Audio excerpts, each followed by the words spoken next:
అన్నా లెజినోవా ఎంత గొప్ప పని చేస్తుందో మనందరికీ తెలిసిందే. అయితే 15,00,000 ఆ తిరుమల శ్రీవారి దర్శనం చేసుకున్న తర్వాత అన్నదానానికి ఆవిడ విరాళంగా ఇచ్చి అక్కడే తలనీలాన్ని సమర్పించుకుని తిరుమలేసుని దర్శనం చేసుకున్న తర్వాత స్వయంగా ఆవిడే 3 వరుసల పాటు అన్నదానం చేసింది.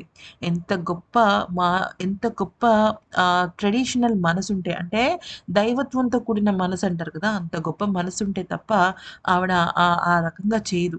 ఎంత నమ్మకం లేకపోతే ఆ వెంకటేశ్వర స్వామిని నమ్మి తన కొడుకు బ్రతికి బట్టకట్టినందుకు ఈ మొక్కులన్నీ కూడా ఆవిడ తీర్చుకోవడం జరిగింది కదా! అయితే ఇక విషయంలోకొచ్చినట్టయితే ఇప్పుడు ప్రస్తుతం 'అన్నా లెసినోవా'కి, పవన్ కళ్యాణ్‌కి మధ్య ఒక విషయంలో గొడవ జరిగిందట.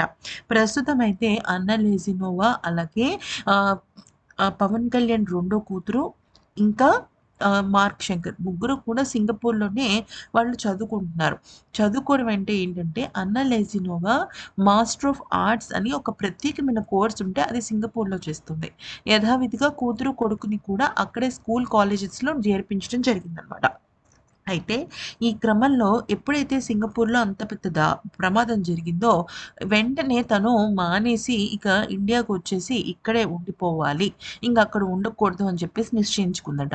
అయితే ఇక్కడ అన్నా లెజినోవా చదువు అనేది ఇంకొక 3 నెలలు గనుక పూర్తయితే తనకి చక్కగా యూనివర్సిటీకి సంబంధించిన ఇదొస్తుందనమాట. అంటే తనొక మంచి డిగ్రీ అనేది సంపాదిస్తుంది. అంటే డిగ్రీ అయిపోయింది. తర్వాత ఆ యూనివర్సిటీకి సంబంధించిన సర్టిఫికేట్స్ ఒస్తాయన్నమాట. అయితే పవన్ ఏమన్నారంటే, "నువ్వది పూర్తి చేసుకున్న తర్వాత ఒకేసారి ఇక్కడికొచ్చేయొచ్చు కదా!" అంటే, దానికి మాత్రం అన్న లెజినోవా ఒప్పుకోవటం లేదు. ఎందుకనంటే, తన కొడుక్కి అంత పెద్ద ప్రమాదం జరిగిన చోట తను మళ్ళీ తిరిగి ఆ దేశానికి అడుగుపెట్టాలని ఇప్పుడప్పుడే అనుకోవటం లేదట. ఆ విషయం గురించి మాత్రం పవన్ కళ్యాణ్ అలాగే అన్న లెజినోవా మధ్య కొద్దిగా గొడవైతే జరుగుతుంది. అయితే కొంతమంది మెగా ఫ్యామిలీకి సంబంధించిన వాళ్ళు అంటే చిరంజీవి గాని, అలాగే పవన్ కళ్యాణ్ వదిన అయిన సురేఖ గారు గాని చెప్పిన విషయం ఏంటి అంటే, ప్రస్తుతానికైతే అన్నా లెజినోవాని అస్సలు బలవంతం చేయొద్దు. తన మానసిక పరిస్థితి ఎలా ఉంటుందో మనందరికీ తెలిసి ఉండాలి.